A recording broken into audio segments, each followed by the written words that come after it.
General and CEO of WWF India. I'm here with you today to discuss an issue about an event and a trend in retail, in the entire retail sector. And you might just want to ask why a conservation organization is talking to industry, even though the sector might have some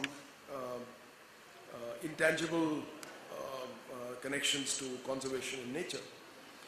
And what we plan to do is I'll do a brief presentation. I'll discuss the event that we have. We are going to launch a report. My panelists will come up and we'll launch a report which we'll share with you.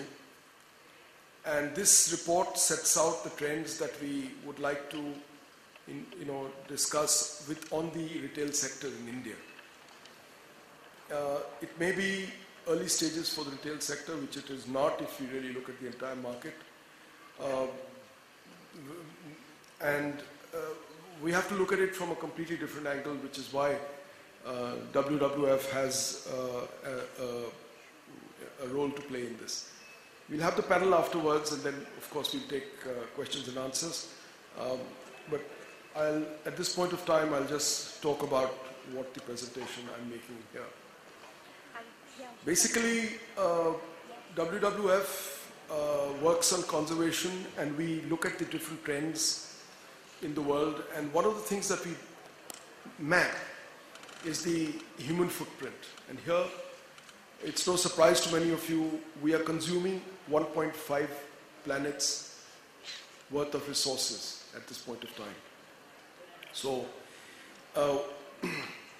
if we look at it from a very different point of view, apart from the 1.5 planets which we are looking at, we have something which we monitor, which is called the global overshoot. This means that if we have 365 days of renewable resources, how much of that we consume in a year? And every year when we are looking at this, we find that mostly by September, the Earth is using up most of its renewable resources that it can recharge or regenerate within 365 days.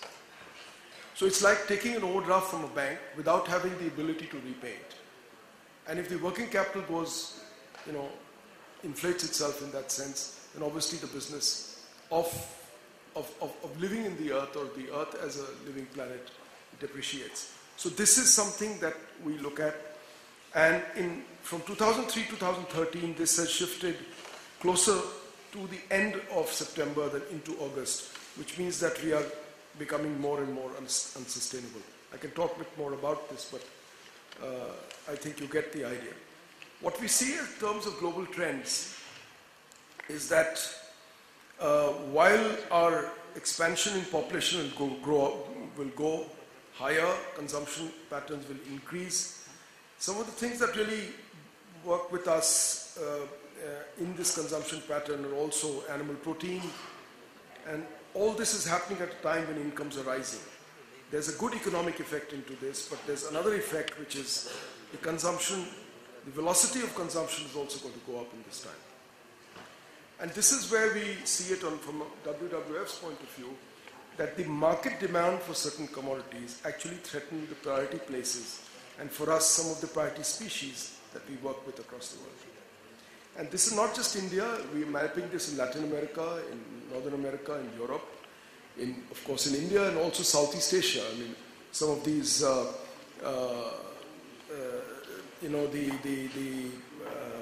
the pictures of the corals, the coral reefs, and the whole ocean comes from different parts of the seas across in Borneo and Indonesia. So this is our concern, one of our prime concerns right now.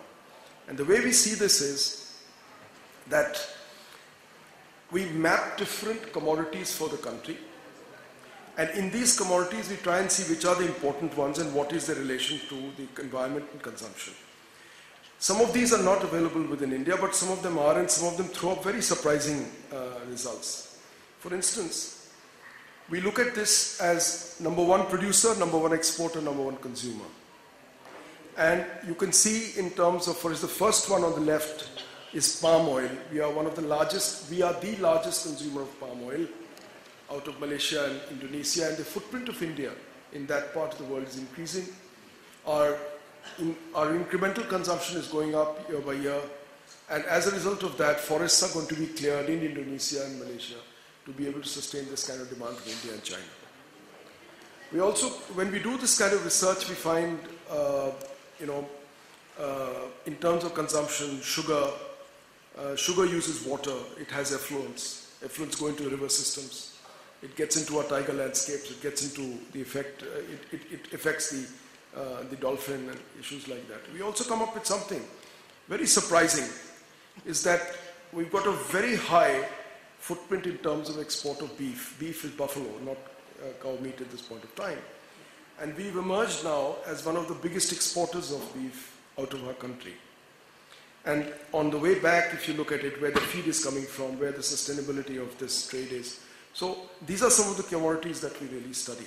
Although retail in this particular case is not looking that much into food, but these are some of the priority species that we work here. I mean, if WWF is here, you're going to see some nice pictures. You're going to see tigers, you're going to see elephants, you're going to see these. So this is our world. This is what we are trying to save and give to the forward. And these are Indian wildlife. These are otters, snow leopard, comes from different parts of our country. And we also have, amongst this country of ours, the best biodiversity areas in the world. Yeah? Straight from the Himalayas to the oceans, we've got these wonderful tropical forests, and not so far from here either, but